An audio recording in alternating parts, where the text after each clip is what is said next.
expected to vote by mail. We just want to make sure people are receiving one ballot and sending in one ballot. You've seen many examples in New York, for example, and other places where they had to disqualify 80-some thousand ballots in a very recent election. That's just one state or one congressional district where they didn't know that Carolyn Maloney didn't know her fate for weeks and weeks and weeks. So everybody should be concerned about this. We have election security briefings at the White House. The president will be on top of that. I just would take everybody back to October 19th and 20th, 2016, when the president famously said, will you accept the election results? Because you all said and everybody else said that he was going to lose, and he said, we'll wait and see.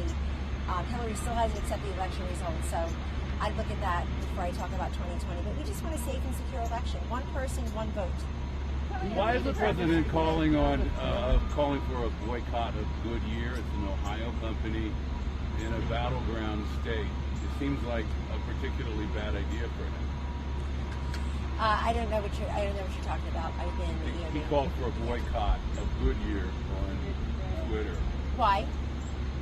Apparently something about MAGA hats. Keep going. I mean, you can't just throw a question out and not tell everybody why. Right. But I mean, is that a reason to boycott an American company? You can ask the president at 5 o'clock. He'll be briefing. I think he's done plenty for companies in Ohio and elsewhere, far more than Joe Biden ever did, creating a job. Can be secure with a mail-in ballot? It depends. It can be, but it depends. On what? It depends on whether all the protocols are followed. And are you all guaranteeing those protocols are being followed? Am I guaranteeing those protocols are being followed? Is this administration trying to follow those protocols? Of course. But that's up to local officials too. That's up to. Therefore, if they follow the protocols, there are always a lot of hypotheticals in your ifs. So there's a big one there. If you're going to make sure that they're being followed, then they should be safe, correct? No, that's ridiculous on your part. I just gave you examples of states where they had to disqualify ballots. But you said if they follow the protocols, it would be safe. So all I'm asking is if they follow the protocols, ask you to. And you seem to think that your hypothetical is true, that they're going to follow the protocols, ma'am. Yeah, I just want to ask you about the sort of U.S.-China relationship.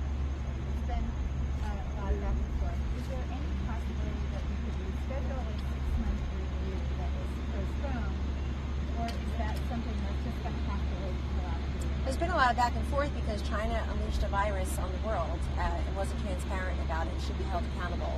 And that includes the World Health Organization as well, which taxpayers give over $400 million to every year.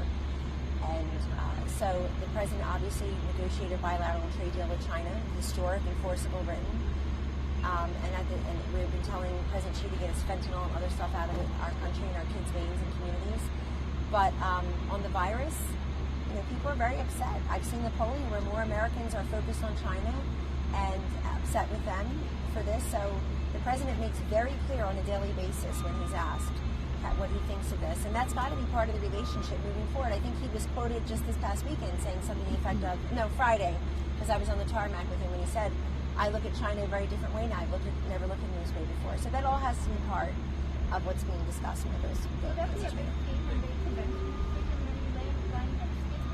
How do you get the maximum number of people here onto the grounds of the White House? The president, when he feeds them that energy, I was on a trip yesterday when they were, he was giving, there were hundreds of people in Lima, and, you can tell that it really makes a difference to him when he speaks to a bigger audience. So how many people can you possibly bring to the White House?